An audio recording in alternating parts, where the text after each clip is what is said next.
Caranya.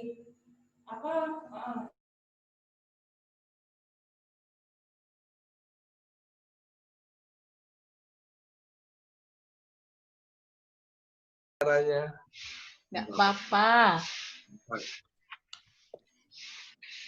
Udah siap juga.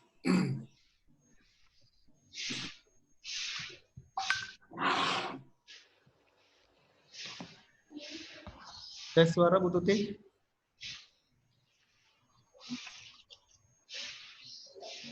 Agak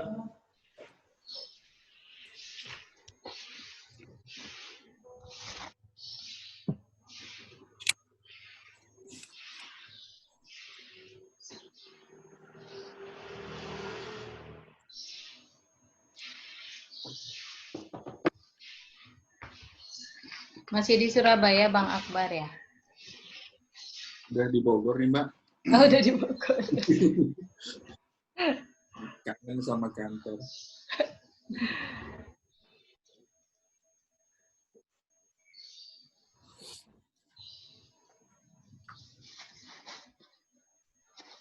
Pak Dekan udah masuk belum ya Pak Sumar? Pak Sumar, tes. Oke, Pak Dekan gimana?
Hai, Des. Grandis. Info dulu yang banyak foto kan? laporan yang PHP itu yang pemerintah. Bisa nanti dulu kalau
Selamat datang Bapak Ibu peserta webinar. Acara ini akan kita mulai setelah Bapak Dekan bergabung bersama kita.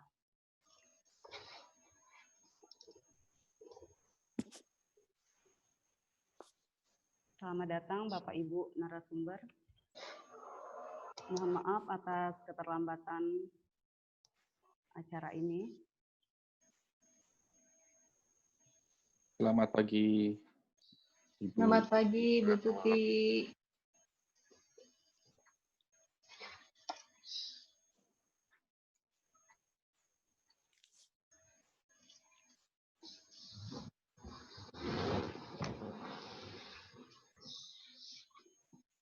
Maaf Bapak Ibu, apakah suara saya cukup jelas? Pak Gandri? Jelas, Bu, jelas. Cukup jelas, Bu Tuti.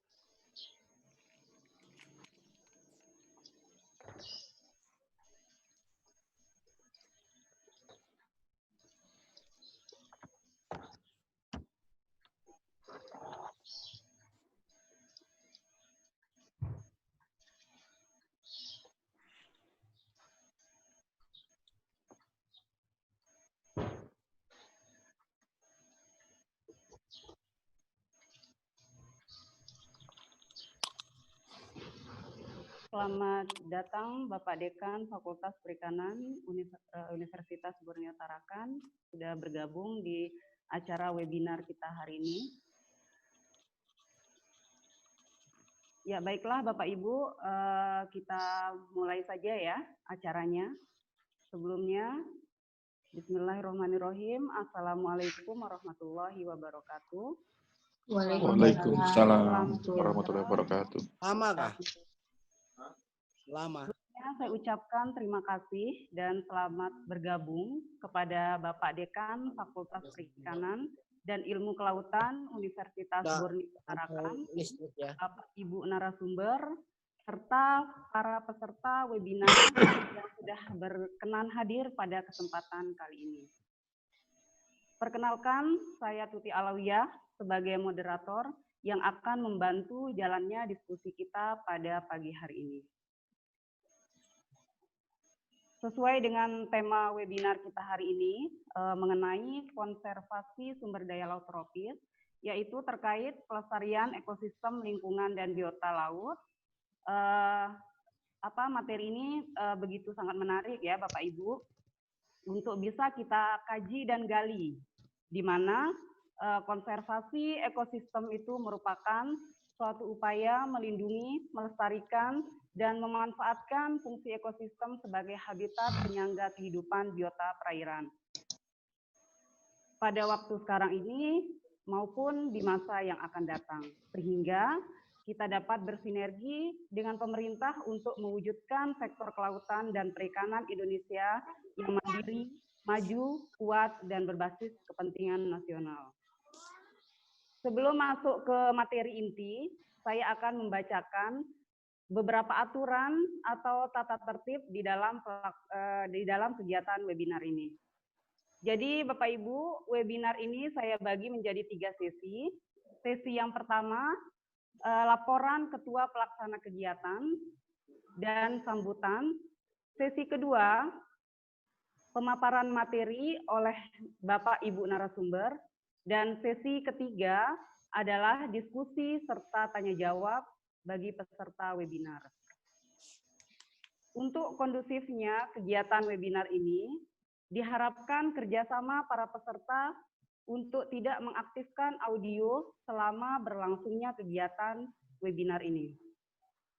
Apabila peserta ingin mengajukan pertanyaan, dapat dipersilahkan pada sesi tanya jawab, yaitu sesi ketiga, dengan mengaktifkan fitur raise hand, atau pada saat pemaparan materi juga bisa langsung disampaikan melalui chat. Peserta tidak boleh melakukan share screen tanpa persetujuan host. Peserta tidak boleh mengaktifkan audio tanpa persetujuan host. Peserta diwajibkan untuk mengikuti acara hingga akhir karena link presensi akan kami bagikan di akhir acara nanti. Untuk memudahkan admin dalam mengidentifikasi, kami mohon Bapak Ibu untuk menggunakan nama sesuai dengan nama registrasi. Baiklah Bapak Ibu, kita masuk pada sesi pertama, yaitu laporan Ketua Pelaksana Kegiatan. Dalam hal ini akan disampaikan oleh Bapak Muhammad Gandri Haryono MP. Kepada beliau kami persilahkan. Baik. Assalamualaikum warahmatullahi wabarakatuh. Waalaikumsalam. Yang saya hormati Bapak Dekan Fakultas Perikanan dan Ilmu Kelautan Universitas Borneo Tarakan, Bapak Rukisa, SPI, MP, PhD.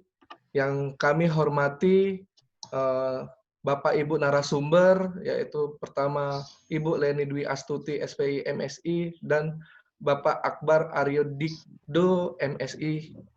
Serta yang saya hormati Bapak Ibu peserta webinar. Izin saya menyampaikan laporan Bapak Dekan bahwasanya kegiatan webinar ini diikuti dari berbagai kalangan, yaitu dari akademisi, praktisi, maupun dari instansi dinas.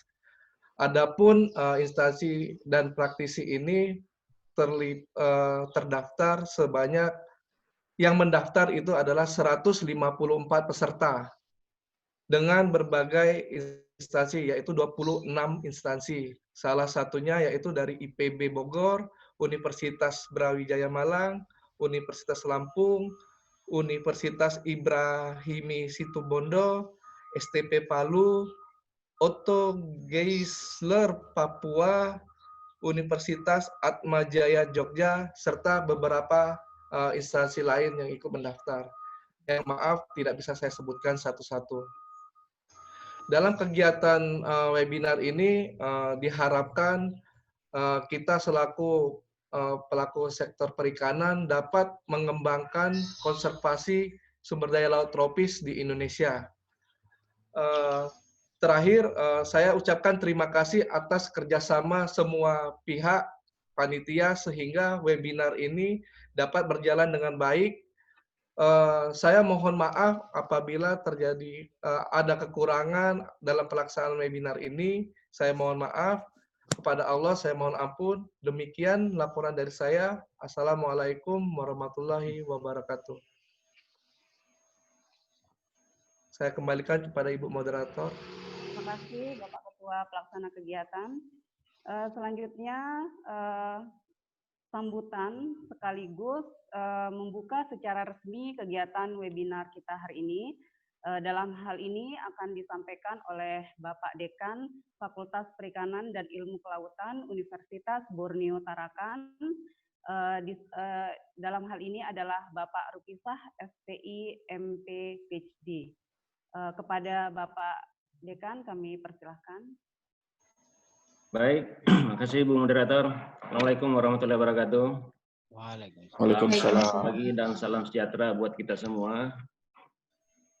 Yang saya hormati Bapak Ibu narasumber, Ibu Leni Dewi Hastuti dari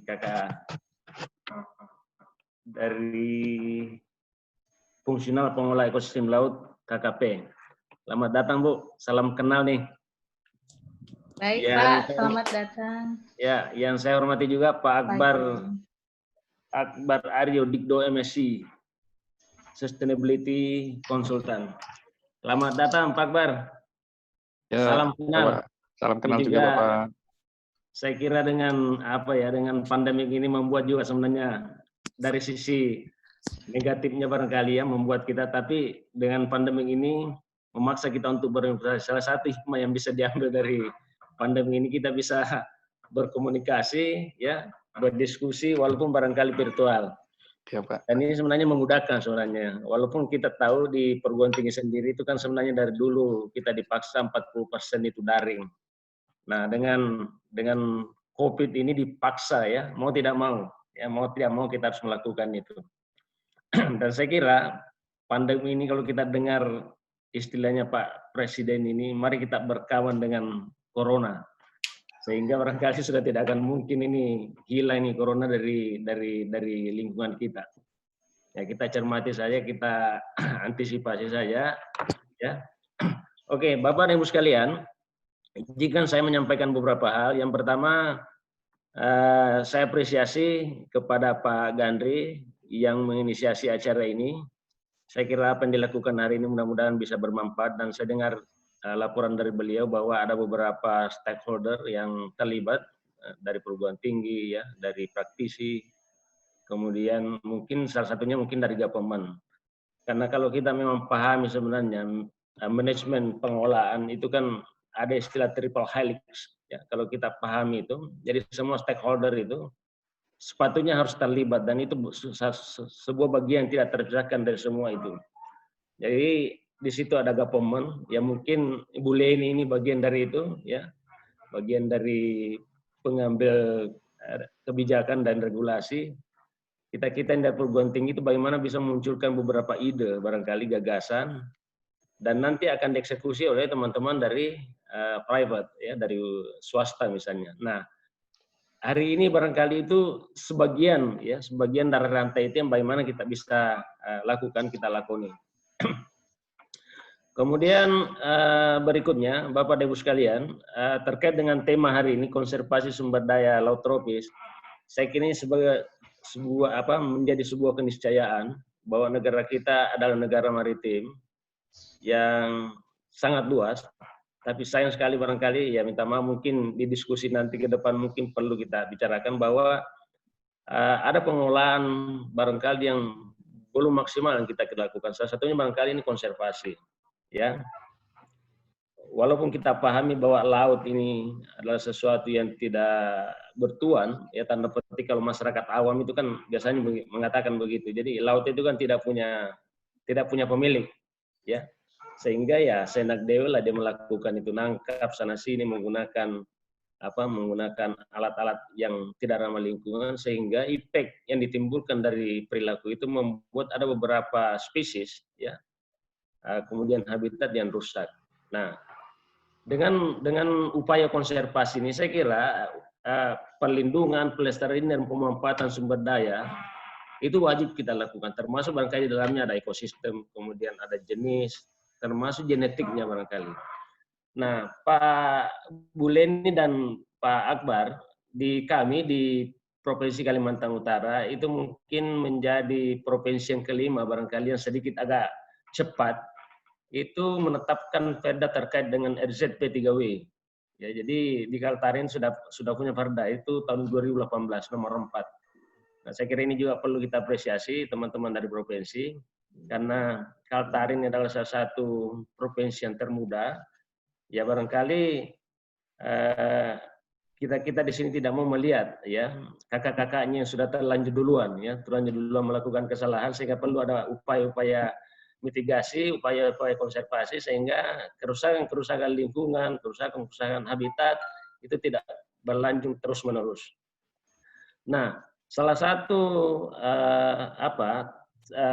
breakdown yang bisa diberlakukan dari perda itu, di perda itu sudah ada pencadangan konservasi ya, jadi ada beberapa di kabupaten, itu salah satunya kalau tidak salah kemarin kerjasama dengan PSDK Pontianak ya, jadi ada cadangan konservasi. Karena di daerah Bulungan ya, ada daerah Bulungan saya itu Tanjung, saya lupa namanya, itu ada korelasinya langsung dengan Berau, di mana Berau itu punya jalur migrasi terutama penyu hijau. Nah, itu sudah mulai sedikit agak punah dari kajian beberapa kawan-kawan. Nah, itu salah satu contoh sebenarnya salah satu contoh yang perlu barangkali kita tindak lanjuti segera. Dan harapan saya ya, mewakili teman-teman di fakultas, apa yang kita diskusikan hari ini paling tidak mungkin ada semacam ya, kalau bukan rekomendasi paling tidak awal referensi yang mungkin bisa kita tindak lanjuti diskusi lebih intens lagi. Saya yakin Ibu Leni, kemudian Pak Akbar mungkin banyak experience, ya banyak hal barangkali bisa kita share, ya kita bisa diskusikan sama-sama. Tujuannya apa ya, demi untuk bagaimana sustainability dari sumber daya kita tidak hilang. Karena di banyak fakta, kami sendiri di Kaltara sudah terlalu banyak Pak, ya Pak Akbar, Pak Ibu Leni, itu sudah beberapa spesies sebenarnya yang tanda petik sudah, ya kalau kita mau katakan sudah hilang, ya. Saya waktu kecil-kecil dulu masih yang namanya ikan pitang itu, orang bilang sini ikan kipar. Itu kalau kita ke pasar, itu masih bisa kita dapat ukuran yang sampai sebesar piring. Kalau sekarang ini ya jarang sekali. Kalaupun ada yang kecil-kecil seperti 2 cm ukurannya, ini kan sebenarnya dari sisi indikator biologis, kita bisa memastikan bahwa spesies ini sudah mulai hilang, langka, ya overfishing. Nah, kita tidak mau spesies yang lain ya itu akan hilang. Nah, sehingga diskusi yang kita lakukan hari ini paling tidak bisa memberikan pencerahan buat kita semua, kira-kira apa mesti kita harus lakukan sehingga sumber daya kita bisa sustainability ke depan. Saya kira itu beberapa hal yang saya bisa sampaikan. Mohon izin Pak Akbar, Ibu Leni mungkin saya tidak bisa mengikuti seterusnya. Nanti mungkin setelah ini saya akan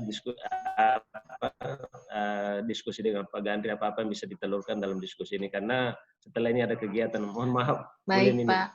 Ya, mudah-mudahan ya setelah pandemik nanti ini mungkin kita bisa kongko itu lebih intens ya, face to face. Insyaallah. Mungkin boleh ini kalau ada ketarakan, Pak Akbar ada ketarakan, ya. Baik Pak. Dikomunikasikan dulu, ya. Oke, saya kira itu beberapa hal. Sekali lagi terima kasih mewakili kawan-kawan dari fakultas, ya. Mohon maaf kalau ada hal barangkali yang kurang maksimal, tapi yakin saja niat kita ini bagus, ya. Niat kita ini tulus. Bagaimana kita bisa berdiskusi, ya, mencari ilmu, ya, sesuai ajaran Nabi kita, ya, cara ajaran agama kita bahwa belajar itu tidak ada batasnya, ya. Ilmu juga kalau cuma Pak Akbar saja yang tahu, Ibu Leni saja yang tahu, itu juga tidak bermanfaat, ya. Harus di-share itu ke semua orang sehingga ilmu itu semakin panjang, ya. Rantainya semakin banyak amalnya. Saya kira itu, Bu. Terima kasih banyak atas perhatiannya. Wabillahi taufiq wal hidayah. Wassalamualaikum warahmatullahi wabarakatuh. Selamat pagi. Waalaikumsalam warahmatullahi wabarakatuh. Pak Dekan. Baiklah Bapak Ibu, sebelum kita masuk ke sesi kedua, kita foto bersama dulu ya. Saya mohon kepada para peserta untuk mengaktifkan videonya.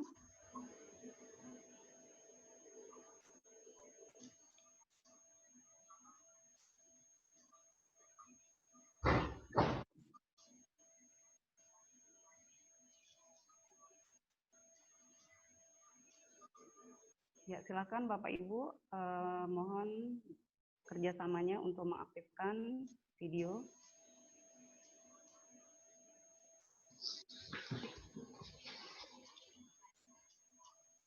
Untuk memilih dan tunjukkan wajah terbaiknya ya Bapak Ibu.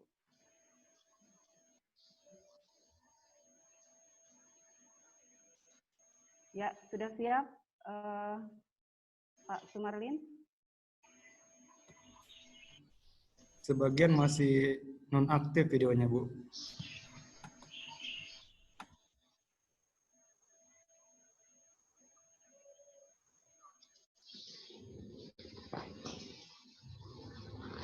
Ya, kita mulai ya.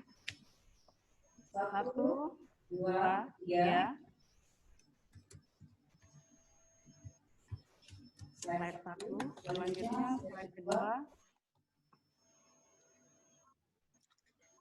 1, 2, 3. Oke. Slide terakhir 3. Wah, ini banyak yang nggak aktif. 1, 2, 3. Ya, terima kasih Bapak Ibu semua.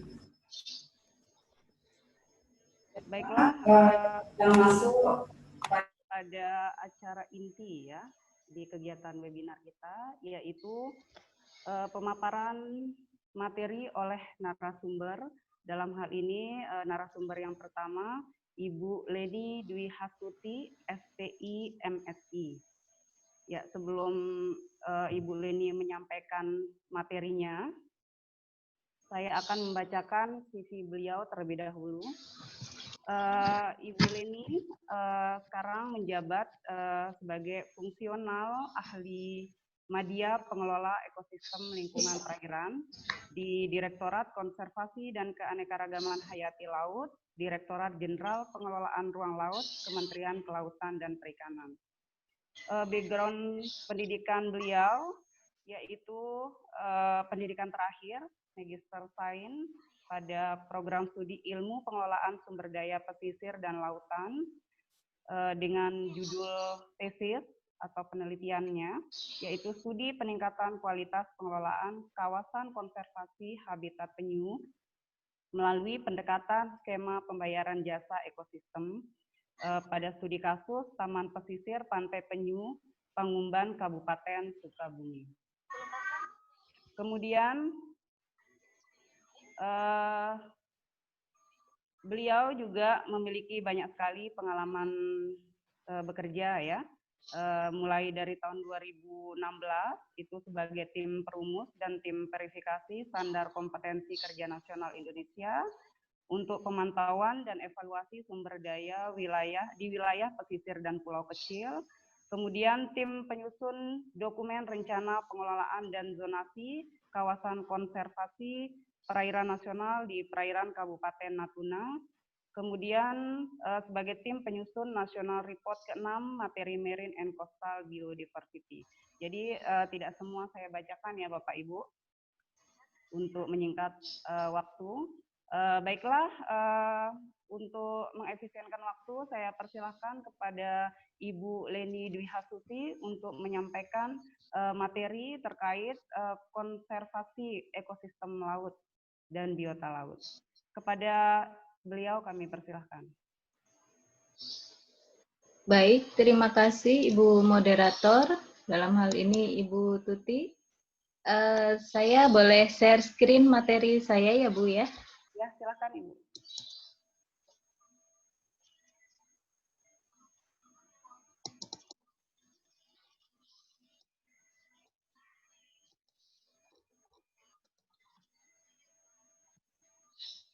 Baik, terima kasih atas kesempatan yang diberikan. Alhamdulillah, pada kesempatan yang baik ini saya bisa bersilaturahmi dengan Bapak Ibu sekalian, teman-teman, dalam upaya saling belajar.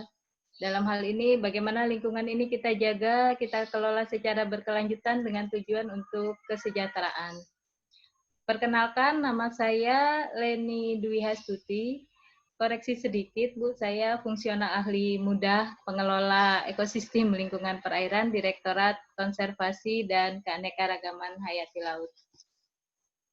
Baiklah, untuk singkatnya saya langsung ke materi terkait dengan upaya pelestarian ekosistem lingkungan pesisir dan biota laut, yaitu bahwa habitat penting sumber daya ikan yang tersebar di lokasi yang menurut Permen KP nomor 18 tahun 2014 yang kita sebut sebagai wilayah pengelolaan perairan Indonesia ini tersebar di seluruh WPPRI ini. Pendekatan ekosistem ini sebagai tolak ukur pengelolaan sumber daya perikanan yang memang menjadi penting. Kita telah mengetahui bahwa luas terumbu karang kita ini terdata sekitar 2,5 juta hektar, Bapak Ibu sekalian, yang merupakan... Mohon maaf Ibu, iya? Di slide show PPT-nya. Oh iya, baik. Terima kasih Bu. Ya, makasih koreksinya. Jadi memang bahwa ekosistem mangrove telah diketahui luasnya sebesar 2,5 juta hektar atau setara dengan 14% dari luasan terumbu karang dunia. Dan luasan mangrove itu seluas 3,4 juta hektar serta lamun 1,57 atau 1,7 juta hektar yang tersebar di seluruh WPP di Indonesia. Namun kenyataannya memang ekosistem tersebut berada pada tekanan yang cukup serius, Bapak Ibu sekalian, dan faktor ancaman ini memang banyak disebabkan karena adanya tekanan dari berbagai sumber daya laut dan pesisir seperti penangkapan laut yang tidak terbatas, kemudian teknik penangkapan ikan yang merusak, polusi dari daratan maupun adanya perubahan daripada naiknya suhu permukaan laut yang menyebabkan terjadinya banyak bleaching atau pemutihan karang. Indonesia juga merupakan negara dengan potensi mangrove yang cukup luas dibandingkan dengan negara lain di dunia. Dari tahun ke tahun, perkembangannya terus menurun luasan daripada ekosistem mangrove tersebut. Hal ini dapat menyebabkan punahnya berbagai jenis flora dan fauna tertentu serta menurunnya keanekaragaman hayati yang luas. Padahal ekosistem mangrove itu kita ketahui menyimpan karbon yang cukup besar dan merupakan habitat penting juga bagi 75% ikan yang memiliki ekonomis penting yang menghabiskan hidupnya sebagai ini. Terkait dengan ekosistem lamun juga tidak luput dari ancaman kerusakan yang banyak disebabkan oleh pembangunan dan penggalian pasir, padahal manfaat ekosistem ini juga sangat besar, jenis-jenis lamunnya juga sangat banyak di Indonesia, dan lamun juga merupakan tempat pengasuhan bagi biota laut dilindungi, serta peredam arus dan gelombang, bahkan berfungsi juga sebagai penangkap sedimen. Nah, dalam menghadapi permasalahan kerusakan habitat tersebut, maka konservasi diyakini sebagai upaya penting yang mampu menyelamatkan potensi sumber daya dengan tetap tersedia untuk mewujudkan kehidupan lestari yang mensejahterakan. Dan konservasi juga telah menjadi tuntutan dan kebutuhan yang harus dipenuhi, serta sebagai harmonisasi atas kebutuhan ekonomi masyarakat yang dengan keinginan untuk terus melestarikan sumber daya di masa depan. Hal ini sejalan dengan arah kebijakan pembangunan kelautan kita dengan komitmen globalnya, yaitu pengelolaan wilayah laut pesisir dan pulau-pulau kecil, serta penguatan pengawasan sumber daya kelautan yang berdaulat. Nah, paradigma daripada pengelolaan kawasan konservasi perairan di Indonesia itu memang menapaki era baru dengan adanya Undang-Undang 31 tahun 2004 tentang perikanan sebagaimana telah diubah dengan Undang-Undang Nomor 45 Tahun 2009 serta adanya Undang-Undang 27 Tahun 2007 tentang pengelolaan di wilayah pesisir dan pulau-pulau kecil serta Undang-Undang 23 tentang kelautan. Adapun pokok-pokok daripada aturan tersebut bahwa pengelolaan daripada kewenangan pengelolaan kawasan konservasi sudah tidak lagi dimonopoli oleh pemerintah pusat, tetapi telah terdesentralisasi menjadi pengelolaan kawasan konservasi yang bisa dikelola oleh pemerintah daerah. Dan pengelolaannya kita atur dengan sistem penjonasian dengan tujuan agar masyarakat juga diberikan ruang pemanfaatan dalam pengelolaan perikanan di wilayah konservasi dengan pembagian zona ke dalam zona perikanan berkelanjutan, zona pemanfaatan ataupun zona lainnya, di mana zona-zona tersebut bisa dimanfaatkan oleh masyarakat lokal untuk kepentingan kebutuhan hidup mereka, di samping zona inti yang memang tidak bisa dimanfaatkan.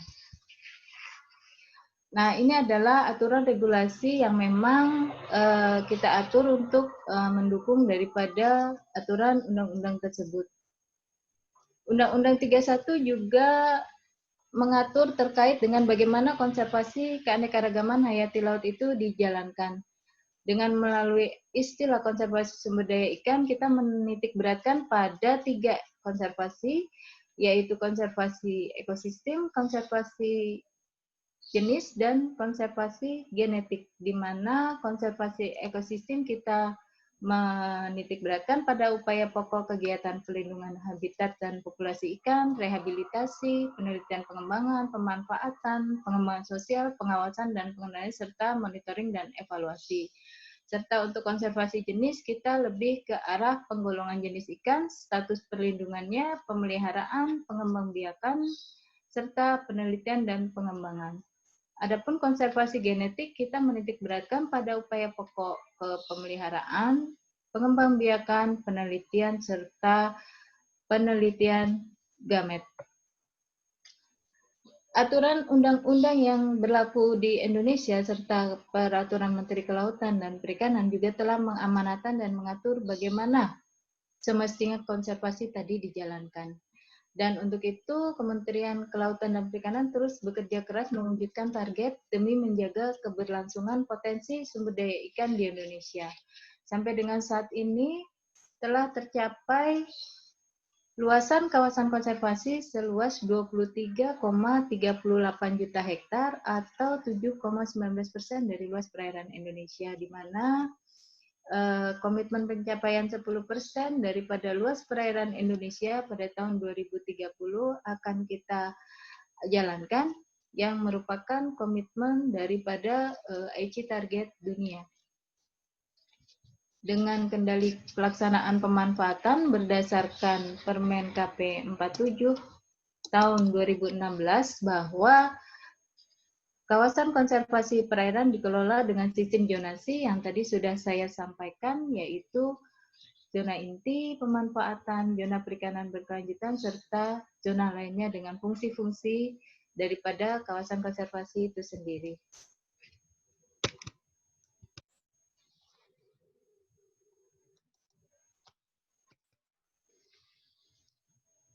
Nah, terkait dengan peraturan pemerintah juga untuk konservasi sumber daya ikan, kita juga mengatur lebih rinci tentang bagaimana upaya pengelolaan konservasi ekosistem ataupun habitat ikan, termasuk di dalamnya adalah pengembangan kawasan konservasi perairan sebagai bagian dari konservasi ekosistem. Selain itu, peraturan ini juga mengatur aturan-aturan untuk menjamin pemanfaatan berkelanjutan dan jenis-jenis ikan serta terpeliharanya keanekaragaman hayati genetik ikan itu sendiri. Dan terdapat 3 misi dalam pengelolaan kebijakan pengelolaan jenis ikan terancam punah ini, yaitu menghindarkan kepunahan spesies terancam punah di alam, mempertahankan atau meningkatkan jumlah populasi di habitat alam, serta satu lagi adalah memberikan manfaat ekonomi berkelanjutan. Kebijakan ini perlu dilakukan mengingat semakin hari semakin mengalami kerusakan atau penurunan kualitas daripada sumber daya itu sendiri akibat daripada ulah manusia. Nah, untuk konservasi jenis ikan ini, Kementerian Kelautan dan Perikanan telah menetapkan jenis ikan prioritas daripada kawasan konservasi, yaitu ada 20 jenis ikan yang terbagi menjadi beberapa jenis ikan, yaitu Napoleon, terubuk BCF atau capungan banggai, arwana, sidat kuda laut, hiu paus parimanta, pari gergaji, hiu koboi, dan hiu martir, serta mola-mola. Untuk jenis reptil yaitu penyu dan labi-labi, serta untuk jenis Echinodermata teripang. Untuk mamalia adalah paus, lumba-lumba atau dan dugong, serta untuk kolenterata adalah karang hias bambu laut. Untuk moluska ada kima dan mola-mola. Untuk kriteria status jenis ikan dilindungi ini berdasarkan Permen KP kita nomor 3 tahun 2010,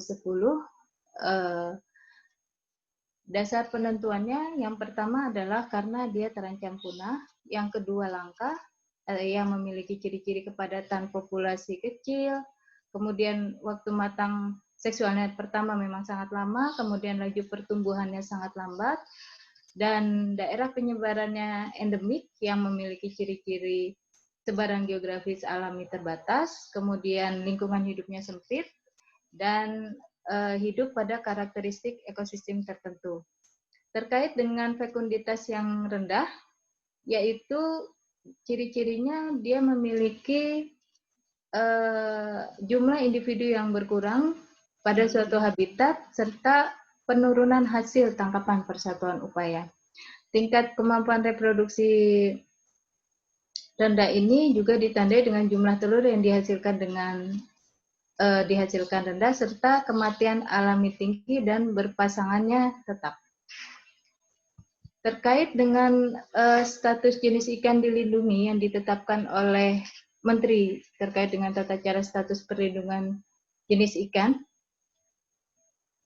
berdasarkan Permen KP ini dibagi atas perlindungan penuh, perlindungan terbatas, serta perlindungan berdasarkan appendix CITES, di mana kalau perlindungan penuh itu memang benar-benar tidak bisa dimanfaatkan.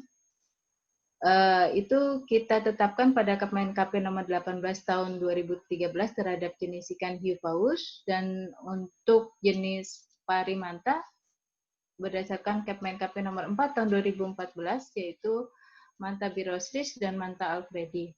Sedangkan untuk perlindungan terbatas ini adalah perlindungan terhadap batasan baik ukuran, tempat maupun waktu terhadap beberapa jenis ikan seperti Napoleon, kemudian terubuk, dan bambu laut.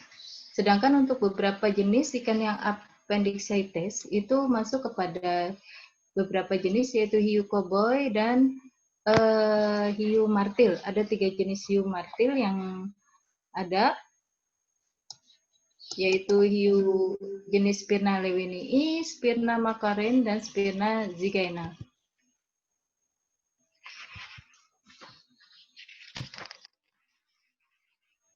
Nah, fakta terkait dengan hiu pari dari yang sudah disebutkan tadi sebelumnya, bahwa kebanyakan memang mereka ini yang menjadi kendala sampai saat ini banyak ditangkap oleh nelayan dan menjadi memang target utama nelayan yang dimanfaatkan dari daging, sirip, maupun kulit dan tulang rawannya, bahkan hatinya juga. Dan untuk beberapa spesies tertentu memang belum mengkhawatirkan, hanya jika tidak dilakukan upaya perlindungan dan pengaturannya, maka dikhawatirkan akan menyebabkan juga kepunahan.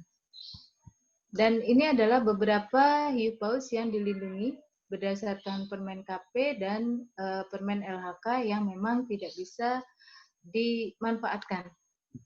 Untuk hiu yang termasuk dalam kategori satwa dilindungi atau appendix CITES, jumlahnya ada sekitar 8 jenis, yaitu hiu koboi, hiu martil yang tadi saya sudah sebutkan, 3 jenis hiu martil, kemudian hiu paus tutul, hiu monyet atau hiu tikus yang jenisnya Alopias supercillosus dan Alopias pelagius. Untuk hiu mako itu baru ditetapkan sebagai Appendix 2 CITES pada pengakuan resmi di bulan November tahun 2019. Dan ini adalah jenis-jenis hiu yang memang dilarang untuk dimanfaatkan dan harus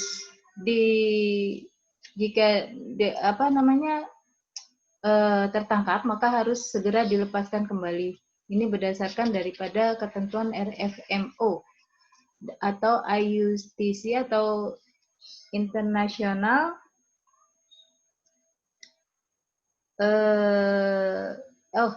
Indian Ocean Tuna Commission, berdasarkan kesepakatan daripada Indian Ocean of Tuna Commission. Nah, terkait dengan program konservasi hiu pari ini, salah satunya melalui penyusunan rencana aksi nasional, di mana sasarannya adalah penyadartahuan masyarakat, baik itu melalui komunikasi ataupun melalui kampanye yang merupakan memang sasaran yang sangat penting dalam hal ini.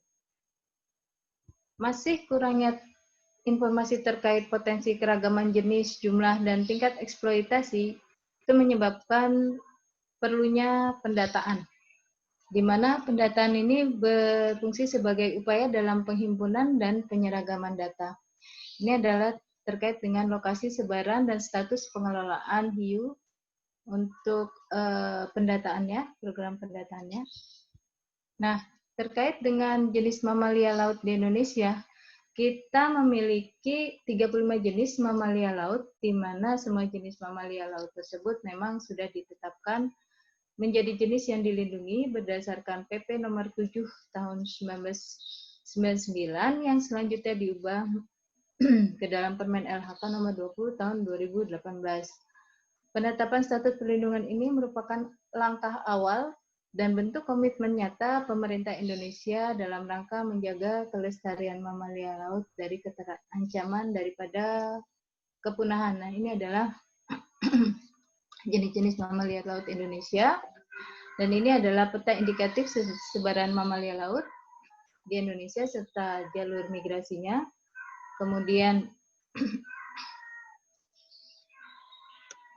nah ini adalah jalur migrasi daripada mamalia laut sendiri, dan ini adalah masalah-masalah yang sering kita alami daripada keterdamparan mamalia laut, dan sudah kita tangani bersama dengan teman-teman di UPT DJ PRL. Ini adalah lokasi di Kerawang. Ini adalah contoh mamalia terdampar yang di lokasi Sulawesi Tengah. Ini adalah penanganan pesut terdampar yang berada di lokasi Sungai Mahakam. Dan ini adalah di Nusa Dua Bali. Ini satu dari Rajua NTT. Penanganan mamalia laut ini tidak terlepas dari koordinasi teman-teman baik di pusat, di daerah, maupun masyarakat itu sendiri untuk kerjasamanya dalam hal melaporkan, kemudian ditanggapi oleh teman-teman di balai, kemudian kita lakukan penanganan. Dan ini adalah model pengelolaan kawasan konservasi, model pengelolaan kolaboratif yang merupakan kerjasama antara baik pemerintah, pemerintah daerah, swasta, perguruan tinggi, masyarakat, yang tadi juga sudah disinggung oleh Bapak Dekan. Dan pengelolaan kolaboratif ini dalam pengelolaan kawasan konservasi, tujuannya memang, karena memang upaya konservasi membutuhkan kapasitas dan pelibatan masyarakat secara keseluruhan, tidak hanya kepada para ahli konservasi, kaum profesional, serta pihak pemerintah. Upaya konservasi juga membutuhkan perhatian dalam mengaitkan kepentingan keanekaragaman hayati dan kebudayaan, serta memberi ruang juga bagi masyarakat lokal dan adat untuk secara aktif dan terberdayakan selama kolaborasi berlangsung. Kemudian upaya konservasi juga membutuhkan perhatian dalam hal prinsip kesetaraan dan keadilan, baik pembagian biaya maupun manfaat bagi perlindungan keanekaragaman hayati dan pengelolaan sumber daya alam serta manfaatnya. Pensinergian peran dan tanggung jawab ini memang sangat diperlukan dalam pengelolaan kawasan konservasi yang bertujuan untuk kesejahteraan masyarakat. Nah, ini adalah beberapa pengelolaan kawasan konservasi yang sudah dilakukan, baik itu monitoring, rescue, pengendalian, bahkan penguatan fungsi pengawasan di beberapa lokasi sentra kelautan pesisir terpadu lokasi kita. Keberhasilan pengelolaan kawasan konservasi ini kita tumpukan juga sebagai partisipasi masyarakat itu sangat besar dan terkait dengan yang utama dampak sosiokkultural juga yang perlu kita lihat, yaitu peningkatan pendapatan. Selain memang perlunya adanya perlindungan habitat dan peningkatan keanekaragaman hayati. Mungkin demikian yang bisa saya sampaikan. Semoga bermanfaat, Bu, sharing dan ilmu dari teman-teman sekalian. Nanti kita sampaikan di forum diskusi. Demikian, wassalamualaikum warahmatullahi wabarakatuh. Waalaikumsalam warahmatullahi wabarakatuh. Terima kasih kepada Ibu Leni, pemaparan yang sangat luar biasa sekali.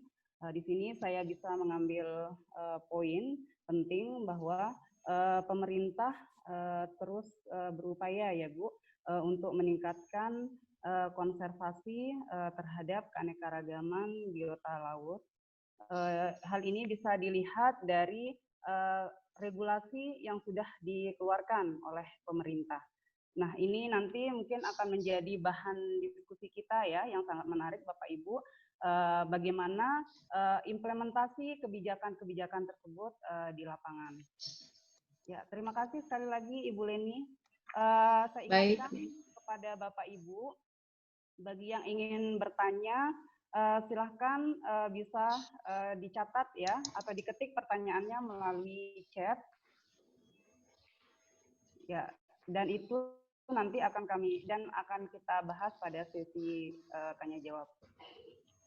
Baiklah, untuk selanjutnya pemaparan narasumber yang kedua, yaitu Bapak Akbar Aryo Dikdo MSI.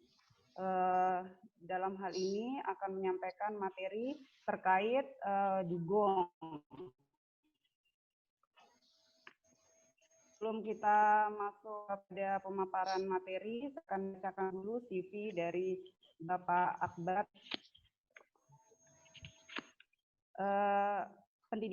Background pendidikan beliau banyak sekali ya Pak rentetannya, mulai dari diploma D3, ini dijalani ya di Universitas of Kent at Canterbury, UK, D3.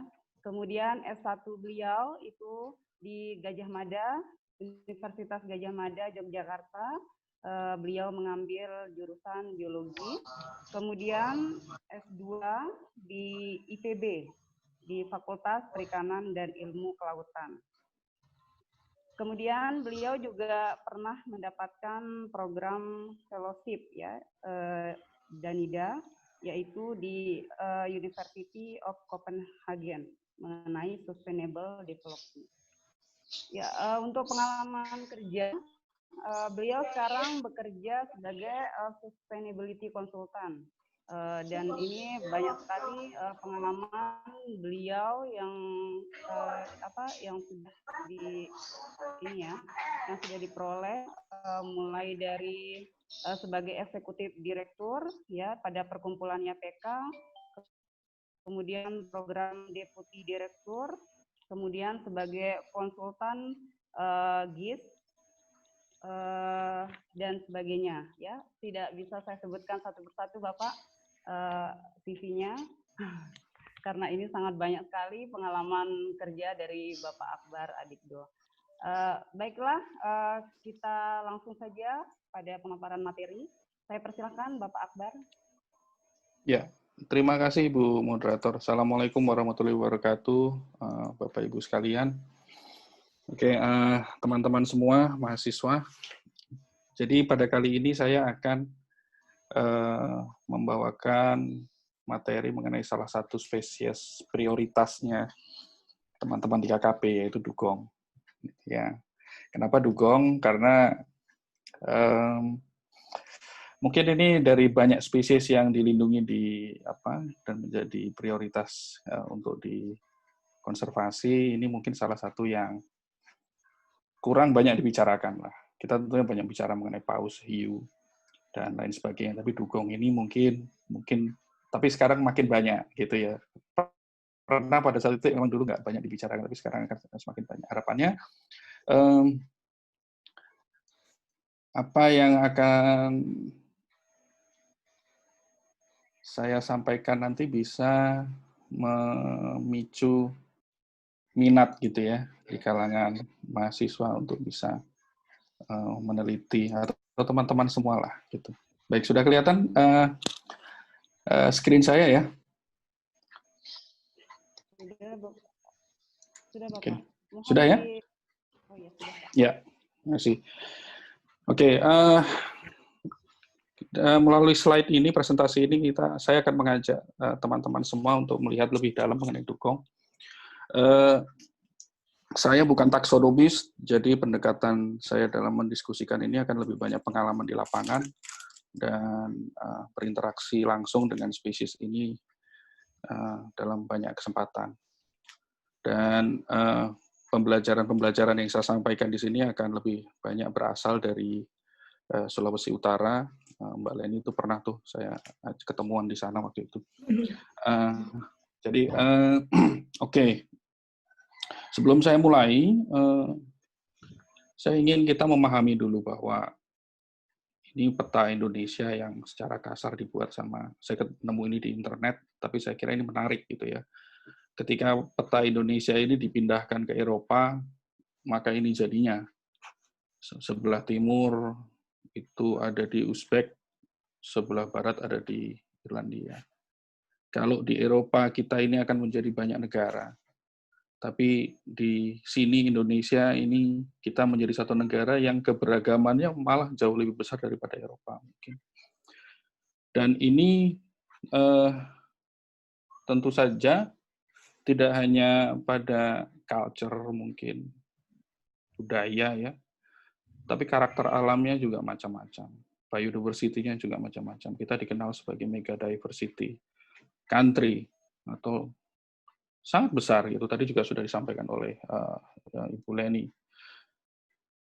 Jadi pengalaman ini diambil di Sulawesi Utara yang saya sampaikan nanti mungkin akan sedikit berbeda di tempat-tempat lain, dan saya lihat tadi di antara peserta kita macam-macam nih tempatnya. Jadi mudah-mudahan kita bisa tukar pikiran.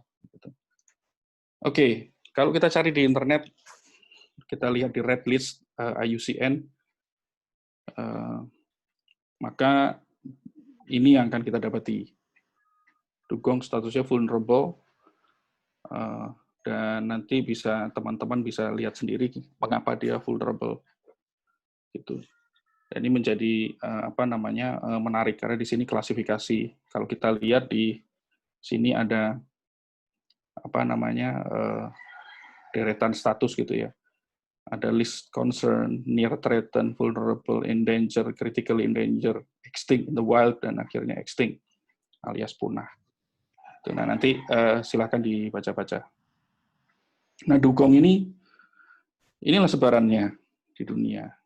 Sebagian besar di daerah tropis, bahkan mungkin semua di daerah tropis, agak lewat-lewat sedikit ke selatan, ada yang nggak tropis. Itu kalau kita lihat di Afrika, itu mendekati Afrika Selatan, perbatasan Afrika Selatan tuh bisa diamati. Indonesia kita lihat, iya itu diliputi semua sebenarnya. Tapi ini adalah habitat ideal ya, artinya apakah sekarang masih seperti itu? Nah, nanti kita bisa tukar pikiran juga. Kemudian dugong itu apa sih? Nah, ini dia. Dugong itu berasal dari ordo Sirenia, satu-satunya kelompok mamalia laut yang vegetarian di dunia dan bergantung hampir eksklusif, hampir seluruhnya pada lamun untuk makanan. Dan lamunnya pun tidak semua jenis lamun yang bisa dia makan. Nah, menariknya dugong ini juga menjadi indikator apakah satu ekosistem lamun, dan lamun ini menjadi penting untuk karang juga, itu sehat. Jadi ini saya tuliskan di sini, dia bisa menjadi indikator apakah ekosistem yang ada di situ sehat atau tidak, yang berhubungan dengan dugong. Baik, saya lanjutkan. Nah, ini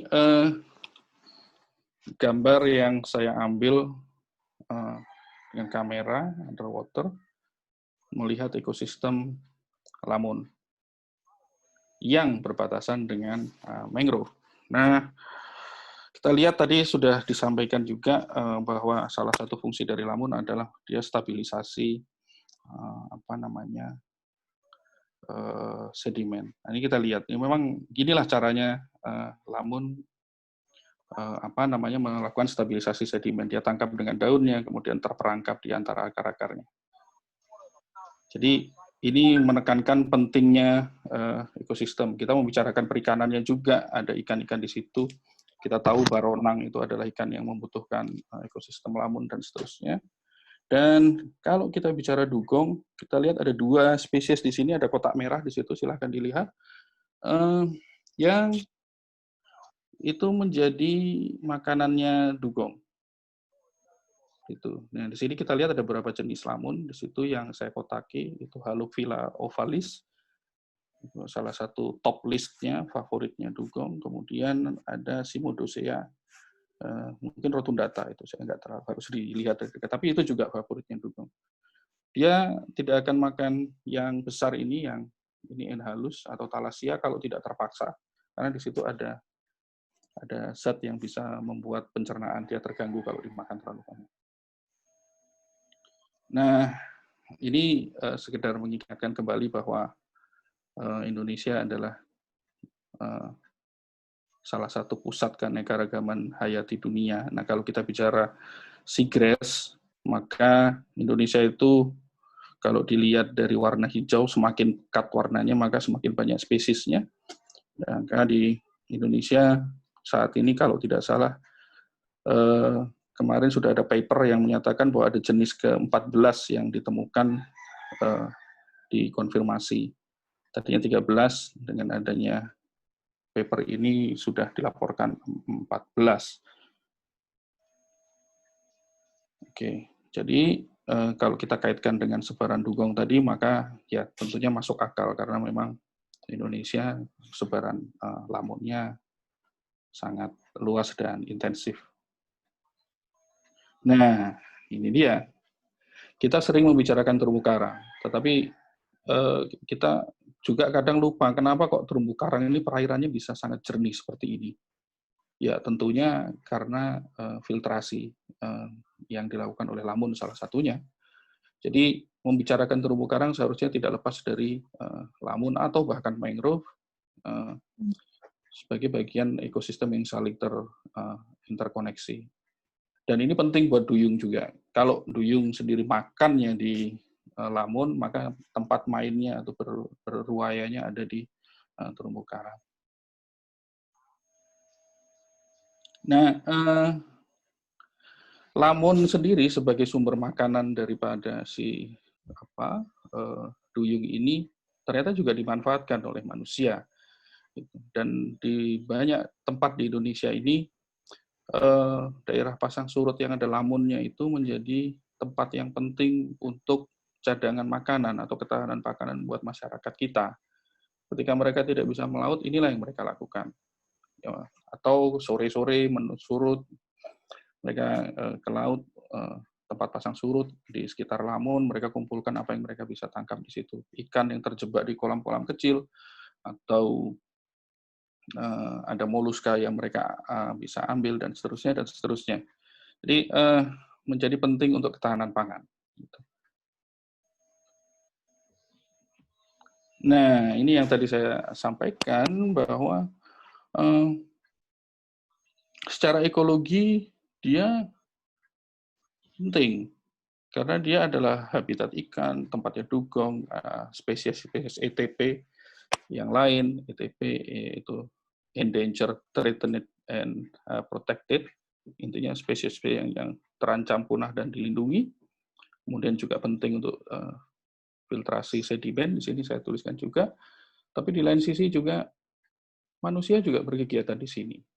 Jadi ada overlap gitu ya antara dua aspek yang ada di alam ini, aspek ekologinya dan aspek manusianya. Dan ketika dua aspek ini kemudian berinteraksi, tentunya kadang-kadang ada saja friksi-friksi yang terjadi gitu. Nah, ini video sebetulnya, tapi saya capture yang kita lihat duyungnya sedang berenang di lokasi terumbu karang ya, habitat terumbu karang. Dan ini di salah satu desa yang ada di Sulawesi Utara. Ini diambil pakai GoPro yang lensa lebar ya. Jadi kalau lensa lebar ini untuk bisa mendapatkan gambar yang sebesar ini dugongnya itu harus sangat dekat. Dan ini satu indikasi bahwa sebetulnya dia tidak merasa terancam karena bisa didekati. Tapi di tempat yang sama juga kita mendapati ada kondisi di mana dugong terdampar.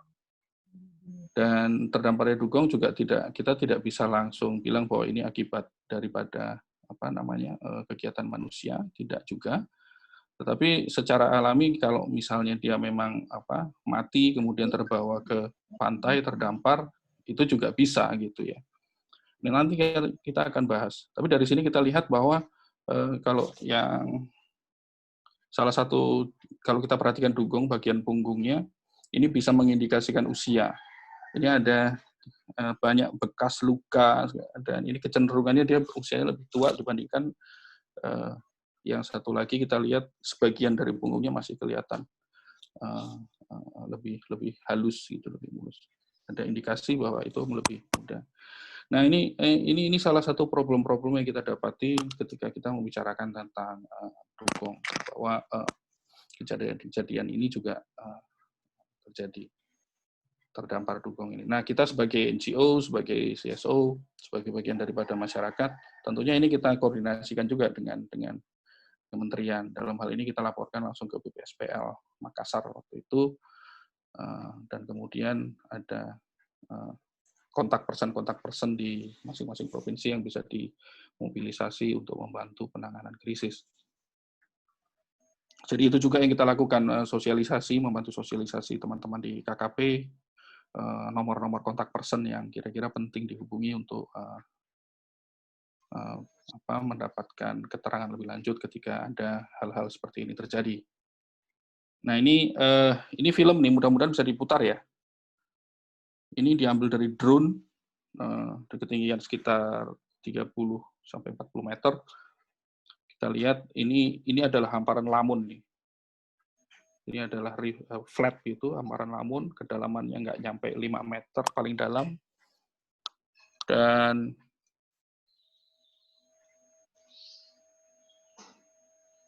ini kita lihat ada banyak dugong berkumpul pada satu hamparan lamun yang cukup luas. Dan ini kita lihat ada yang punya anak nih, sini. Ini ada induk dan anaknya, kita lihat di sini.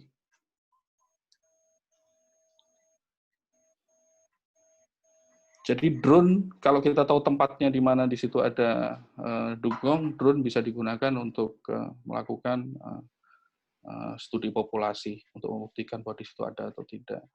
Dan ini adalah sebuah area yang secara lokal itu tidak digunakan untuk kegiatan perikanan, untuk nangkep ikan gitu. Ini semacam daerah, di situ ada batu namanya. Ini desa Bukide. Nah, tempat ini namanya Bukide Batu. Tempat ini banyak dibicarakan sebagai tempat yang sakral lah gitu secara tradisional. Jadi orang nggak banyak di sini, dan itu ternyata punya manfaat yang besar untuk dugong juga. Selain lamunnya bagus, ikannya di sini terlindungi, sudah besar keluar dari sini, dan ini menjadi habitat untuk dugong juga. Iya.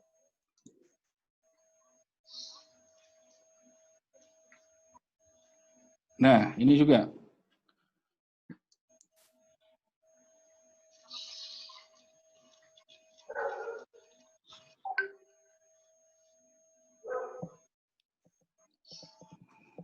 Di Sulawesi Utara kita tidak punya tidak melihat adanya perburuan aktif.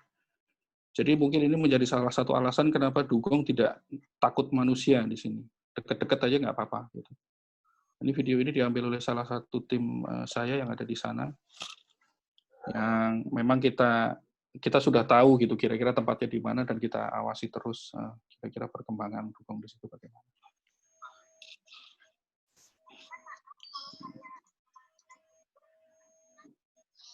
Nah, ini lebih lanjut mengupas problem interaksi antara manusia dan dugong. Tadi kita membicarakan perburuan aktif. Di beberapa tempat lain di Indonesia ada kasus-kasus di mana dugong aktif diburu. Dan itu biasanya diambil untuk daging, kemudian ini tentu saja ilegal ya. Ini berkaitan dengan mitos juga ada kulit, gigi, taring, dan ada juga yang ya air mata duyung itu diambil juga menjadi bagian dari mitos. Dan ini yang harus kita luruskan di tengah masyarakat. Ini sebetulnya kan nggak ada kaitannya sama sekali. Nah, berkaitan dengan intake protein untuk daging, ya ini kita bisa lihat mungkin bagaimana problem ketahanan pangan di situ. Apakah kita bisa berkontribusi terhadap meringankan problem-problem ketahanan pangan sehingga bisa menekan perburuan dugong. Kemudian yang kedua, bycatch, tertangkap tidak sengaja.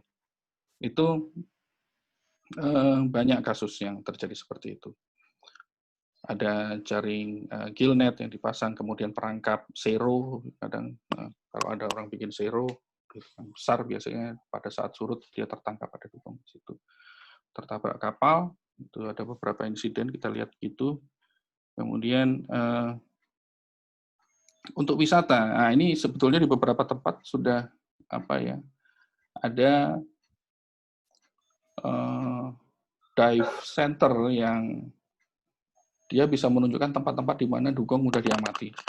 Gitu. Ini bisa berdampak positif karena mendorong terjadinya keinginan atau kemauan untuk melestarikan wilayah di situ, karena itu menjadi dugong yang ada di situ didukung oleh kondisi habitat yang memungkinkan, itu menjadi daya tarik wisata. Dan ketika ada daya tarik wisata tentunya ada income buat masyarakat. Nah, hanya saja di sini kita harus hati-hati bahwa kontak fisik terlalu dekat itu juga tidak dibenarkan sebetulnya, kecuali untuk tujuan-tujuan penelitian. Jadi kalau bayangkan aja kalau misalnya ada orang satu kapal isinya 20 orang, semuanya ingin melihat dugong, dugongnya takut pasti. Nah, itu bisa menimbulkan dampak buruk terhadap dugong. Jadi harus ada protokol yang diikuti sehingga si dugongnya sendiri juga lestari, habitatnya lestari, tetapi juga masyarakat juga bisa merasakan manfaat terhadap bagaimana mereka menjaga lingkungan. Nah, ini satu kasus terakhir kita dapati. Ini karena lokasinya jauh, waktu itu dengan BPSPL, teman-teman BPSPL tidak bisa mengirim orang, tetapi kita melakukan penanganan dengan protokol yang ditetapkan oleh BPSPL. Yang menarik di sini sebenarnya saya mau perlihatkan sama teman-teman semua bagaimana sebetulnya masyarakat itu sebetulnya berempati pada dugong ini. Ada keinginan, ada semangat bahwa dugong ini harus tetap hidup. Ini setidaknya di Sulawesi Utara. Ini anak-anak ini dugong ini sewaktu didapati masih hidup. Dan mereka ingin bahwa ini masih ayo hidup terus, itu dijagain dan segala macam. Tapi akhirnya memang mati. Nah, mati, diangkat, dan dikubur dengan protokol yang sudah diberikan KKP melalui BPSPL. Jadi itu dari saya. Pertanyaan untuk diskusi tentunya apakah bisa nggak sih sebetulnya kita ini hidup harmoni dengan alam, ya khususnya dengan dugong, dengan apa yang saya sajikan tadi. Saya kira itu dari saya. Terima kasih atas perhatian dan waktunya. Saya kembalikan ke Ibu Moderator. Ya, terima kasih Bapak Akbar atas penjelasannya yang sangat menarik terkait dengan dugong atau duyung ya Pak ya. Ya. Bukan putri duyung ya Pak. Ya, jadi beberapa poin yang bisa saya tangkap di sini setelah pemaparan materi, bahwa dugong itu merupakan salah satu biota laut yang dilindungi ya, Akbar. Iya, iya. Yang sebagian besar itu berada di wilayah di daerah tropis dan sebarannya itu mengikuti daerah padang lamun yang menjadi salah satu sumber makanan dari dugong. Dan dugong ini juga bisa menjadi indikator sehatnya ekosistem laut. Sehatnya ekosistem laut. Ya. Baiklah Bapak Ibu, kita sudah selesai pada sesi kedua. Sekarang kita masuk pada sesi ketiga, yaitu sesi tanya jawab dan diskusi. Yang mau bertanya silahkan Bapak Ibu untuk mengaktifkan fitur raise hand-nya. Dan di sini juga sudah ada beberapa pertanyaan dari Bapak Ibu semua. Silakan Bapak Ibu, saya beri kesempatan untuk bertanya. Baik terkait dengan peraturan atau regulasi konservasi maupun terkait dengan dugong.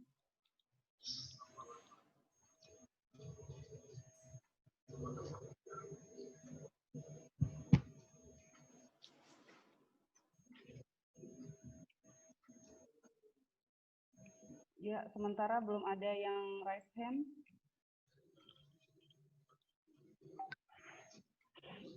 Ya, baiklah, saya akan membacakan beberapa pertanyaan yang sudah diketik ya pada fitur chat.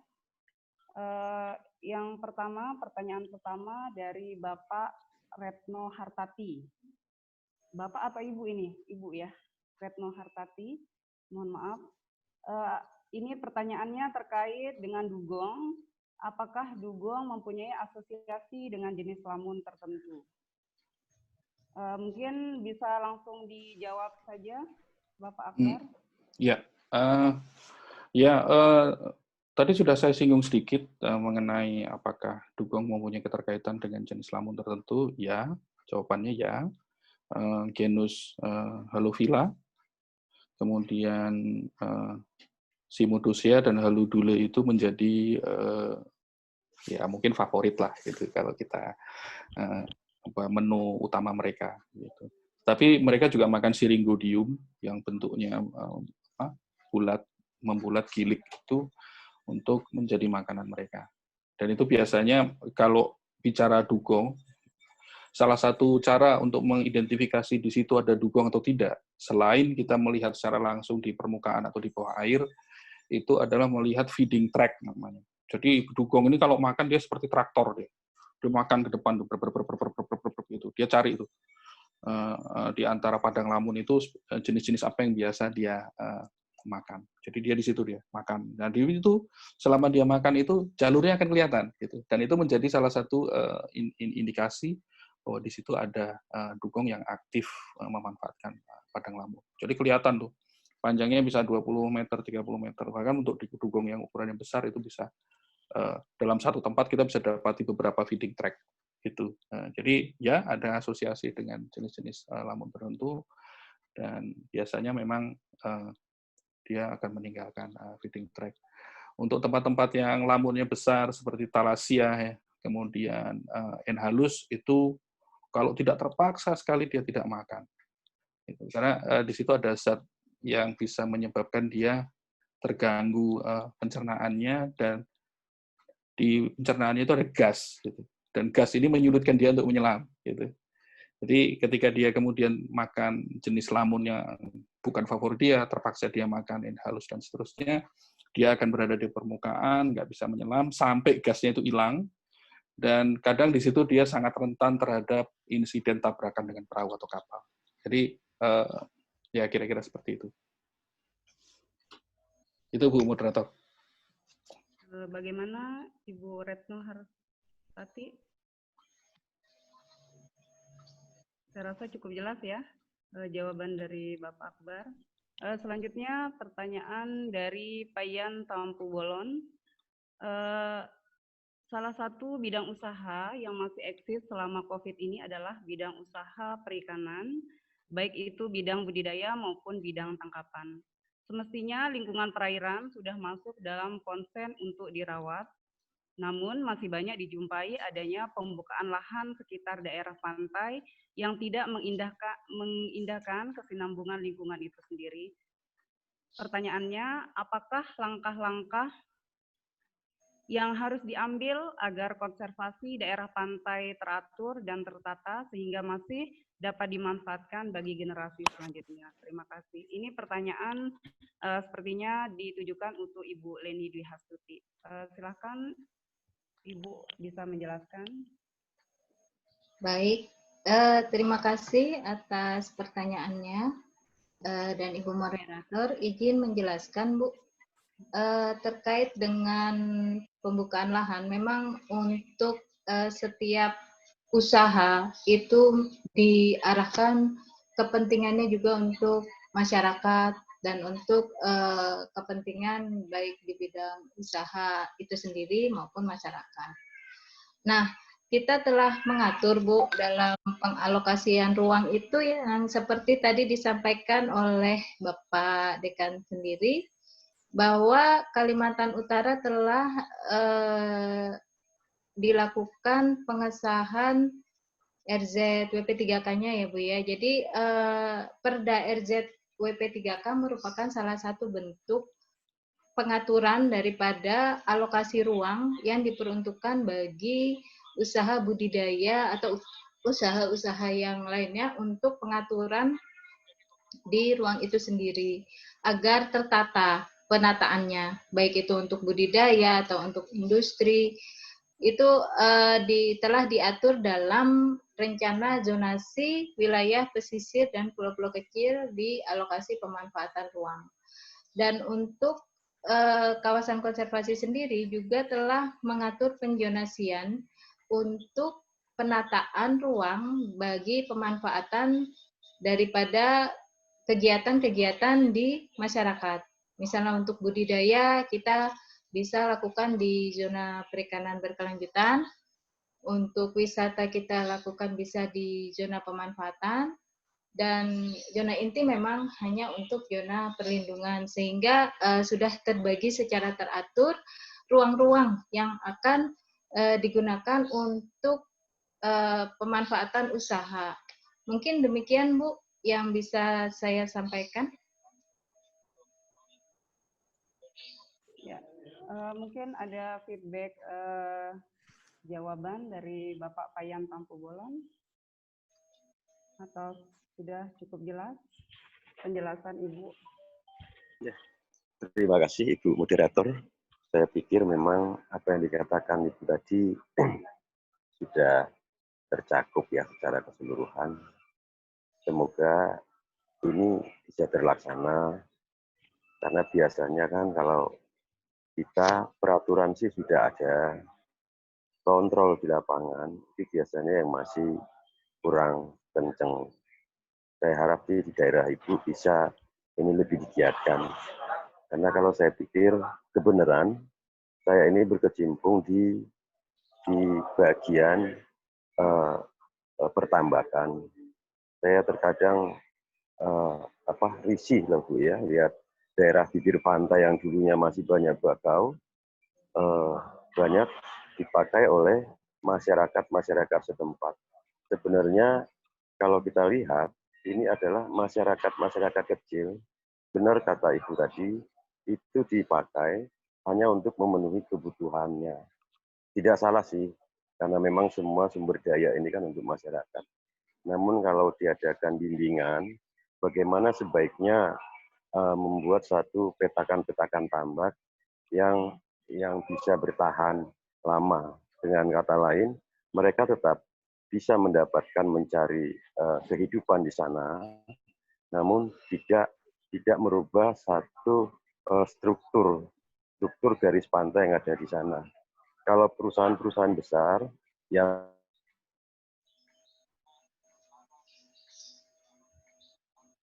bertujuan untuk usaha, sebenarnya mereka lebih concern karena aturan-aturan seperti IPAL, AMDAL segala macam itu sudah lebih memasuki untuk perusahaan besar.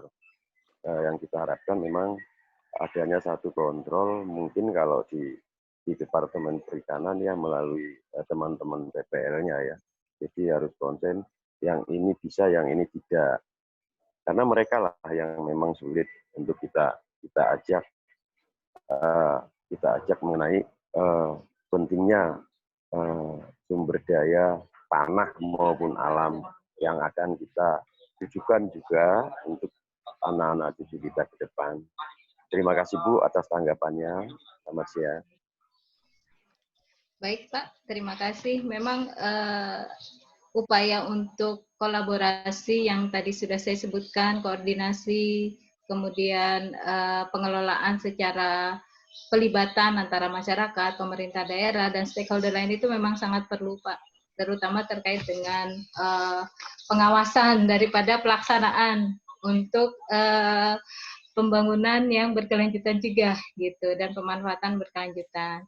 Nah, untuk pemanfaatan budidaya khususnya di kawasan konservasi memang kita juga udah ada aturannya Pak di Permen KP kita, di Permen KP 47 tahun 2016 terkait pemanfaatan bidang-bidang yang bisa dilakukan di kawasan konservasi.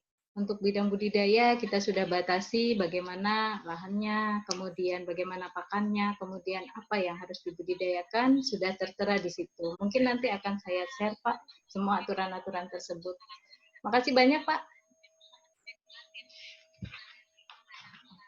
Terima kasih Bapak Payan Tampu Bolon atas diskusinya. Selanjutnya pertanyaan dari Bapak Firdaus untuk Pak Akbar.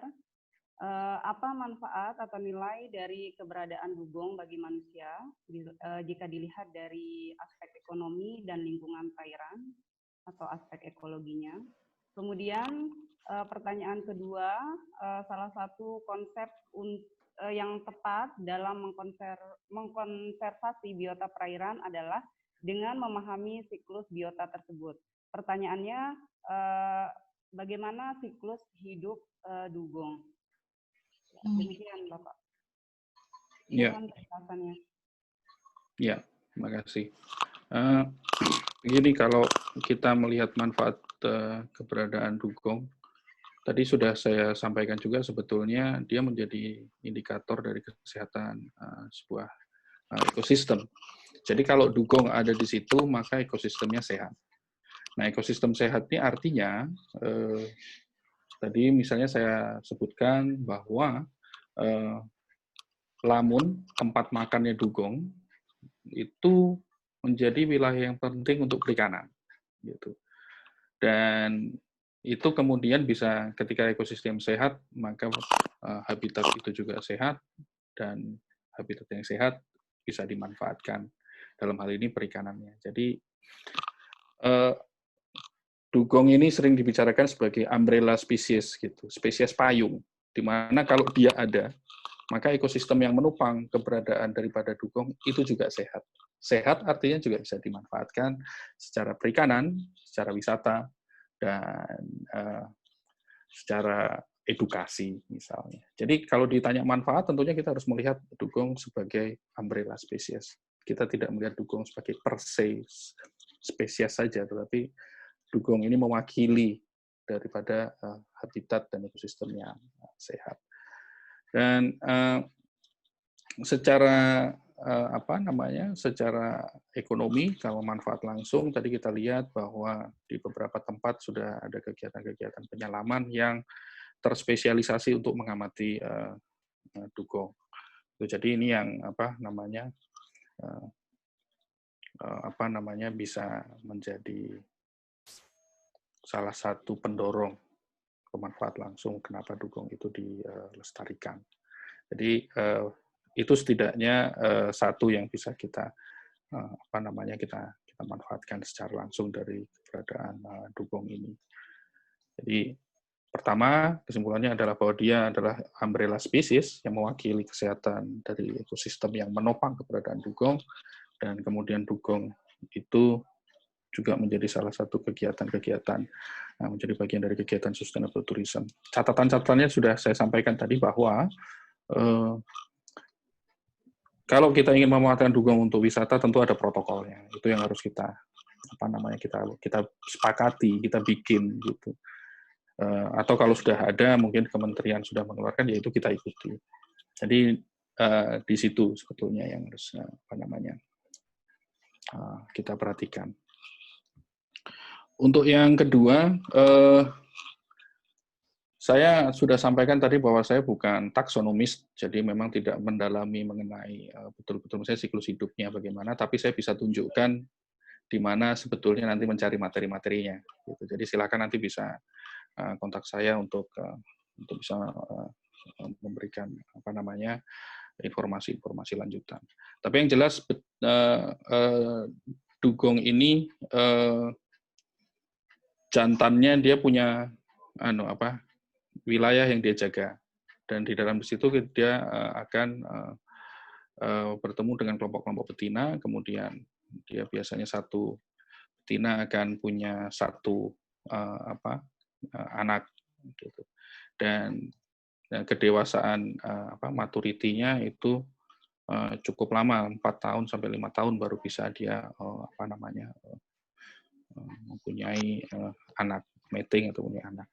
Jadi mungkin itu yang bisa saya jawab untuk saat ini. Tapi kalau misalnya nanti kita bisa diskusi di lain waktu, atau perlu saya tunjukkan atau di mana bisa mencari informasi, di situ kita bisa bantu. Termasuk tadi ada site-nya IUCN Red List, itu di situ ada tuh salah satu menunya, biological feature-nya daripada si duyung ini seperti apa. Gitu, Ibu Moderator.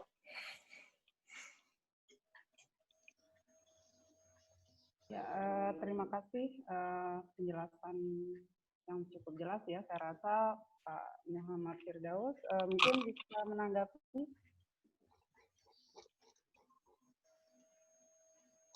Ya, terima kasih Pak Akbar atas penjelasannya. Nanti mungkin melalui Pak Dekan, nanti kita bisa kontak, bisa diskusi lebih lanjut mengenai ini. Ya. Ya, terima kasih Pak Akbar.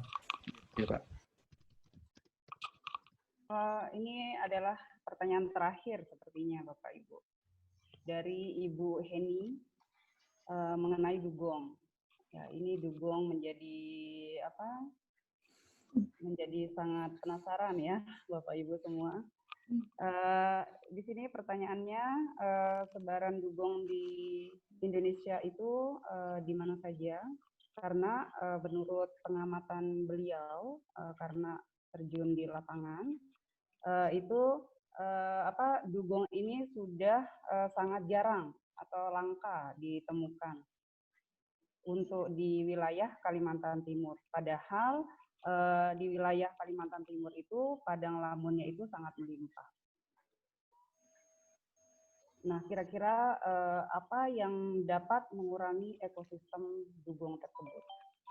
Begitu Pak Akbar, pertanyaannya. Ya, sekarang di Indonesia ini para pihak ya, antara pemerintah, dipimpin oleh KKP, kemudian LHK, kemudian juga teman-teman NGO itu sedang berusaha untuk mengumpulkan data terkini mengenai sebaran dugong. Karena memang betul kalau secara ideal, secara habitat, dia harusnya ada di semua tempat di Indonesia yang ada lamunnya. Cuma dalam mungkin 10 atau 20 tahun terakhir akan ada banyak perubahan di area pesisir kita, dan ini yang mungkin harus kita update sama-sama. Tadi saya sudah sampaikan juga, kalau di Sulawesi Utara, dugong itu relatif mudah dilihat. Itu tidak terlalu jauh dari pantai, di mana di situ ada lamun, ada terumbu karang, nggak nyampe 500 meter itu dari pantai itu kita bisa lihat. Di beberapa tempat di Sulawesi Tengah itu di muka Teluk Palu misalnya itu bisa ya kita lihat juga. Di sekitar Laut Sawu itu masih banyak terkonfirmasi dugong masih bisa didapatkan. Di Maluku Utara itu juga yang setahu saya masih bisa didapati. Jadi nanti memang ini jadi PR bersama ini. Secara saintifik ini menjadi tantangan. Gitu.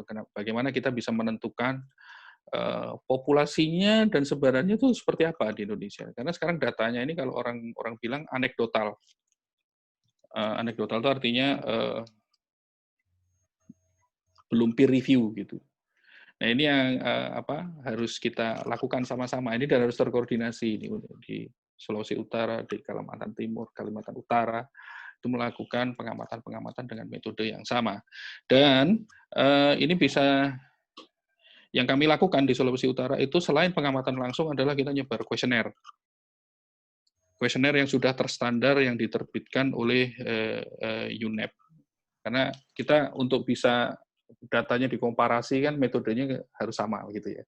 Jadi kita mengadopsi punyanya UNEP dan ini sudah dilatihkan ke banyak stakeholder di Indonesia, salah satunya melalui teman-teman di KKP juga waktu itu ada program tentang dugong juga di situ intensif tentang pelatihan-pelatihan tentang dugong. Dan ini yang harus kita perluas saya rasa. Jadi ada kuesioner yang di situ salah satu pertanyaannya adalah di mana pernah lihat dugong, kapan lihat dugong, kondisinya bagaimana, jumlahnya berapa, waktunya kapan, pagi, siang, sore, pasang surut. Dan itu kemudian bisa digunakan untuk melakukan analisis lebih lanjut mengenai kondisi dugong di tempat di mana mereka melakukan pengamatan. Biasanya yang ditanya juga orang yang tahu tentang laut, nelayan, operator kapal, dan seterusnya. Jadi untuk bisa menyimpulkan dugong itu ada atau tidak, sehat atau tidak populasinya di satu tempat, itu memang pengamatannya harus serial gitu. Karena dugong itu bisa aja hilang satu waktu di satu tempat, nggak bisa diamati. Mungkin dia pindah ke tempat lain. Dia nyari seagrass-nya, lamunnya yang disukai itu mungkin tumbuhnya di tempat lain, musimnya dia pindah. Gitu. Nanti balik lagi ke situ, dan seterusnya. Atau menghindari ancaman. Biasanya kalau ada perburuan aktif, itu dugong akan semakin sulit untuk diamati. Dia akan lebih menjauh dari manusia. Gitu. Jadi ada insting mereka untuk kalau kelihatan orangnya bersahabat, dia nggak akan ada masalah dekat sama kita. Jadi ketika itu ada unsur-unsur ancaman, dia akan mengatur jaraknya, menyesuaikan perilakunya. Jadi jadi itu PR bersama memang Bapak Ibu sekalian, teman-teman, khususnya untuk akademisi, untuk segera bisa saling berkoordinasi dan bertukar data dan informasi untuk menentukan seperti apa kondisi dugong kita saat ini. Begitu, Ibu Moderator. Ya, ini menjadi sangat menarik ya untuk para Bapak Ibu dosen yang ingin mempelajari lebih lanjut tentang dugong ya. Mungkin di dalam risetnya ini bisa nanti dikembangkan. Iya. Ya, untuk ternyata masih ada pertanyaan lagi, Bapak Ibu. Ini untuk Ibu Leni Dwi Hastuti. Pertanyaannya, amanah atau turunan dari Perda RZWP3K antara lain rencana aksi pemanfaatan umum, kawasan konservasi, kawasan strategis nasional tertentu, dan alur laut terkait dengan kawasan konservasi. Bagaimana strategi yang tepat di dalam penetapan kawasan konservasi? Apakah diawali biotanya atau habitatnya? Mohon pencerahannya. Baik, terima kasih atas pertanyaannya. Untuk penetapan sebuah kawasan konservasi, kita bisa melihat target konservasi yang ada di kawasan tersebut. target konservasinya itu apakah ekosistem ataukah biota, itu kita lihat semuanya.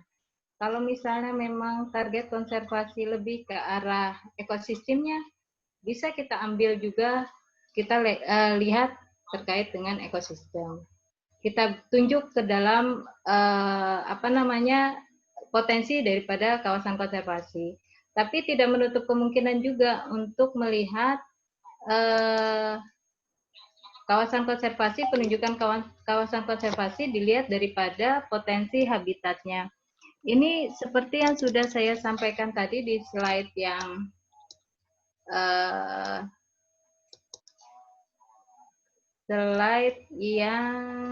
sebentar. Nah, ini bisa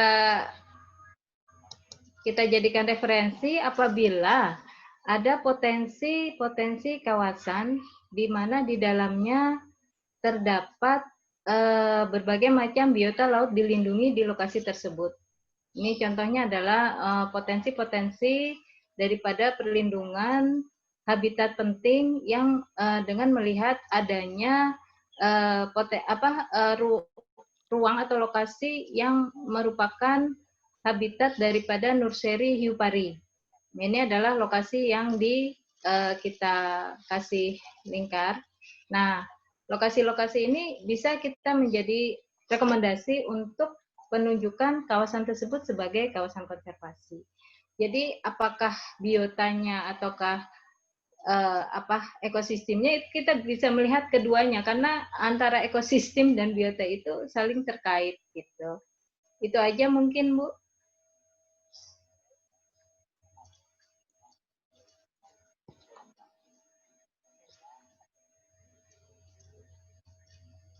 Ya, masih ada lagi pertanyaan dan waktu juga masih ada. Masih bisa Pak Akbar ya, Ibu Leni? Baik, silakan. Ya. Ya, ini dari Ibu Umi Zakia dari FDIK UB, Universitas Brawijaya Malang. Ya, saya ingin tahu berdasarkan peraturan yang ada saat ini, apakah ada kawasan konservasi untuk dugong atau pesut mahakam dan sampai di mana kawasannya? Oke. Bisa jelas Pak pertanyaannya? Bisa Bu. Ya, kalau nanti mungkin ini bisa dikoreksi sama Bu Leni kalau saya menyampaikannya salah.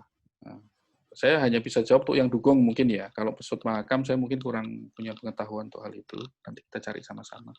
Dugong sendiri kalau dia menjadi kawasan bagian dari penentuan kawasan konservasi laut, itu ya pasti akan ada kajian dahulu sebelum kita melakukan atau mendorong pembentukan kawasan konservasi. Nah, saya ambil contoh mungkin di Laut Sawu ya. Laut Sawu ini didorong menjadi kawasan konservasi karena itu wilayah yang penting untuk cetacea dan sirenia. Jadi cetaceanya kelompok paus, sirenianya ya dugong itu di situ. Jadi itu menjadi bagian penting dalam memutuskan pembentukan kawasan konservasi dan mungkin sistem zonasi di dalamnya. Di habitat penting atau ke wilayah-wilayah penting tentunya akan menjadi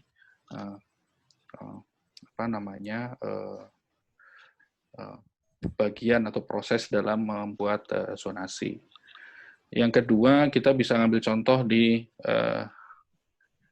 sekitar Taman Nasional Komodo.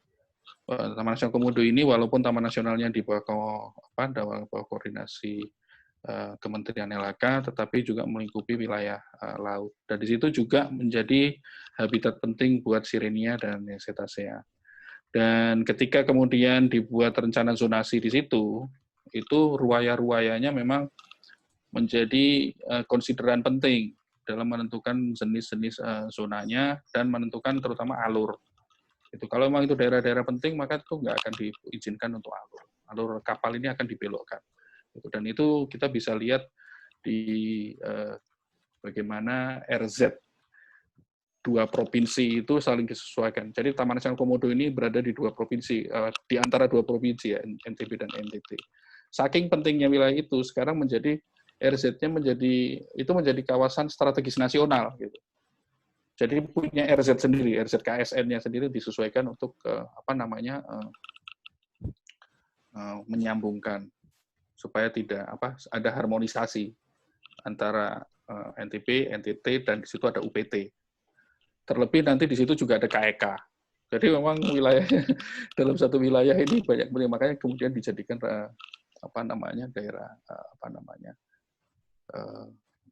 RZ dan RZ-nya RZ KSN gitu, kawasan strategis nasional.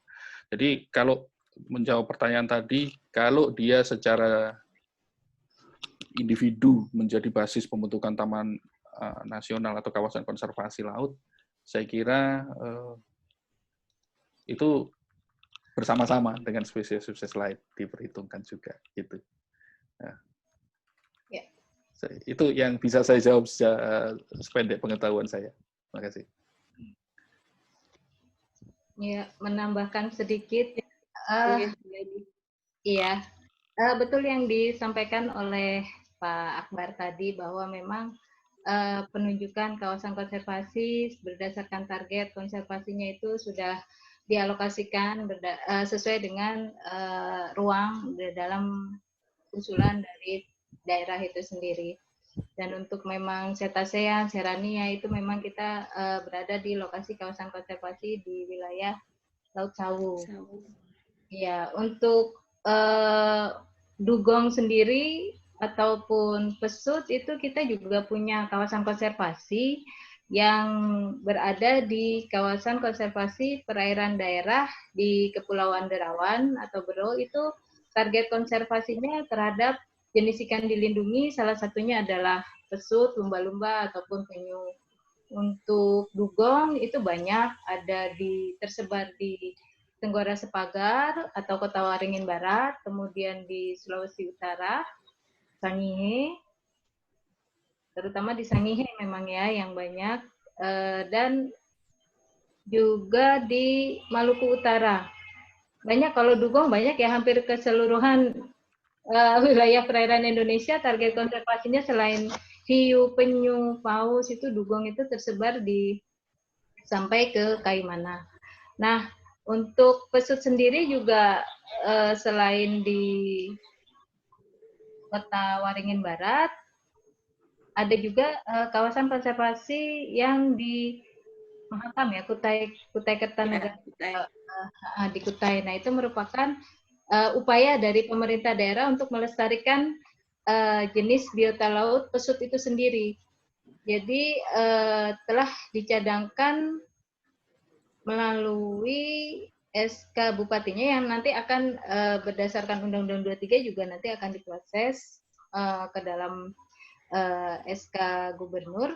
Dia penetapannya sampai mencapai kurang lebih 43.117 hektar untuk habitat daripada pesut itu sendiri. Dan ini menunjukkan bahwa keseriusan daripada Kabupaten Kutai Kartanegara juga untuk melestarikan jenis ikan daripada pesut itu sendiri serta habitatnya. Mungkin itu aja Bu yang bisa saya sampaikan. Terima kasih Pak Akbar. Bu Tuti matur nuwun.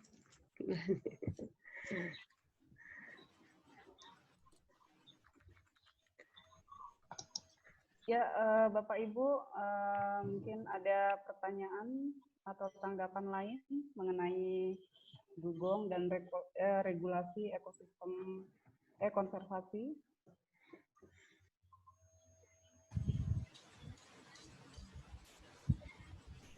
Ya. Saya rasa sudah tidak ada lagi nih ya yang bertanya baik melalui chat maupun raise hand. Bagaimana Pak Akbar dan Bu Leni, bisa kita tutup saja atau ada lagi Bapak Ibu pertanyaan atau diskusi lainnya? Kami kembalikan ke moderator. Nanti materi akan saya sampaikan semua ke Ya. Mas, dia bisa disampaikan ke peserta. Ya. Bapak Ibu yang ingin menghubungi saya itu ada nomornya di situ saya berikan. Mudah-mudahan bermanfaat untuk meneruskan silaturahmi siapa tahu. Tahu yang masih penasaran ya Pak dengan Putri Dudung. Ya, baiklah kalau begitu Bapak Ibu, terima kasih banyak ya di sesi ketiga ini banyak sekali pertanyaan dan penjelasannya sudah sangat detail ya terkait materi kita hari ini. Dan dari diskusi kita bisa saya ambil beberapa poin kesimpulan, di antaranya bahwa konservasi ekosistem dan biota laut itu menjadi tanggung jawab kita bersama, baik dari pemerintah maupun dari masyarakat. Terlebih ya yang sudah biota yang sudah dilindungi, karena apapun regulasinya itu tidak akan berjalan baik ketika masyarakat, pemerintah yang lainnya itu tidak saling bersinergi untuk melakukan upaya konservasi terhadap biota laut. Kemudian Indonesia, poin yang kedua, Indonesia yang kaya akan sumber daya perairan yang unik, termasuk diantaranya itu adalah dugong atau pesut ya, sehingga diperlukan adanya penelitian dasar terkait biota tersebut. Dan ini menjadi PR kita bersama karena salah satu biota tersebut itu belum terreview atau tercatat dengan baik. Demikian Bapak Ibu, sebelumnya saya ucapkan terima kasih yang sebesar-besarnya atas sharing ilmu dan pengalaman dari kedua narasumber kita, yaitu Bapak Akbar Aryo Digdo dan Ibu Leni Dwi Hastuti. Semoga di waktu yang akan datang itu kita bisa melakukan diskusi kembali ya Bapak Ibu. Ya. Ya, terima kasih. Dan untuk peserta juga saya ucapkan terima kasih atas kerjasama dan kontribusinya sehingga kegiatan webinar ini dapat terlaksana dengan baik. Ya, baiklah, dari saya moderator mengucapkan sekian dan terima kasih. Wabillahi taufiq wal hidayah. Wassalamualaikum warahmatullahi wabarakatuh. Waalaikumsalam warahmatullahi wabarakatuh. Ya. Terima kasih Bapak Ibu sekalian. Terima kasih. Wira, terima kasih Wira. Terima kasih Pak Akbar, Bu Leni. Terima kasih. Oh ya.